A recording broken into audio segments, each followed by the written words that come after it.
Well, Andrei Kozyrev was Russia's foreign minister under Boris Yeltsin, and he's the author of Firebird, The Elusive Fate of Russian Democracy, and he joins us now live from Washington, D.C. Foreign Minister, great to have you on. Thank you so much for joining us. Alexey Navalny survived Novichok poisoning. He was seen an almost invincible figure in many ways.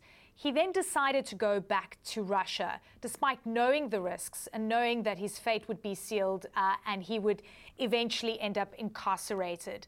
What we saw, his death, a shock, but unfortunately not a surprise. Yes, absolutely. It is not a surprise, but what is important to understand, I think, for every one of us, that the blood of Alexei is on the hands of Putin and his thugs, but it's also in our hearts. In terms of what we've been seeing, we're showing some of the outpouring of grief, frankly, from various parts of the world, but also we're seeing some of that coming through in Russia. Moscow's prosecutor's office is warning protesters, saying they can't protest, that has not been authorized. Again, they could be arrested. I want to talk about the vulnerabilities here of Vladimir Putin, that there is such fear around Alexey Navalny that even commemorating his life is something that they do not want to see. Yes, it's assassination, and it aimed at two major audiences. One is internal audience, is the sense of this message is intimidation. I kill Navalny, I can kill any one of you, because Navalny was not only a symbol, he will remain actually symbol, but and even probably more, even more after this assassination. But the other audience is also to be intimidated in Putin's mind and in his calculus. That's the West. To demonstrate that he is unstoppable, Putin, and that he fears nobody, and that everyone should fear him. But Foreign Minister, what does it say about Putin's confidence? I mean, he didn't let an anti-war candidate run in the elections. Alexey Navalny was saying, vote for anyone but Putin. Elections are coming up next month. I mean, I want to talk about the vulnerabilities here, which are really fascinating, because many are asking, what is the future then?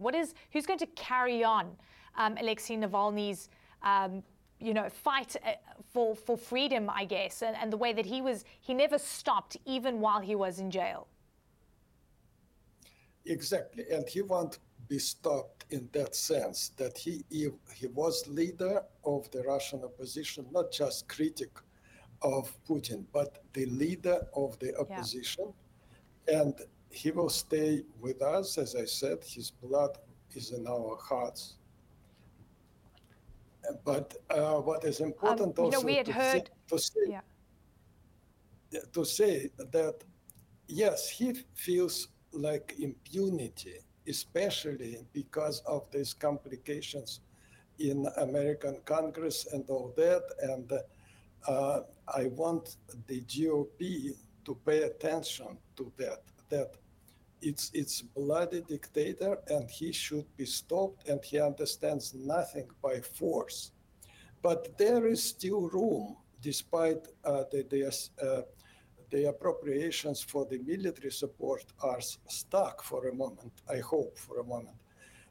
There is still room for action, not only for words, on the part of administration and on the part of the NATO allies and Western allies.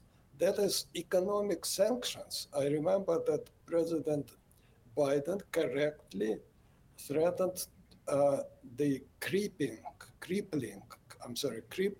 sanctions against Putin if he attacks Ukraine or if he kills Navalny. And those are threats, but it's time now to translate them into deeds. And the sanctions could be stiffened, could be much better enforced in America and elsewhere than it has been so far. And that will be something in a language which Putin understands. And I'm sorry, but there is no coming elections in Russia. Elections means that there is something to select between. Especially after the assassination of Navalny, there is nobody but Putin. So it's not election. It's just a voting procedure like in the former Soviet Union, and it means nothing. So I'm strongly urging the media not to speak of elections. It is not election. Alexey Navalny shared that sentiment. I mean, he said the elections, he called them rigged. But of course, President Biden also says they are looking at options in terms of consequences for Vladimir Putin as well. Important time. Andrei Kozyrev, thank you very much for your insights. Great to have you with us today.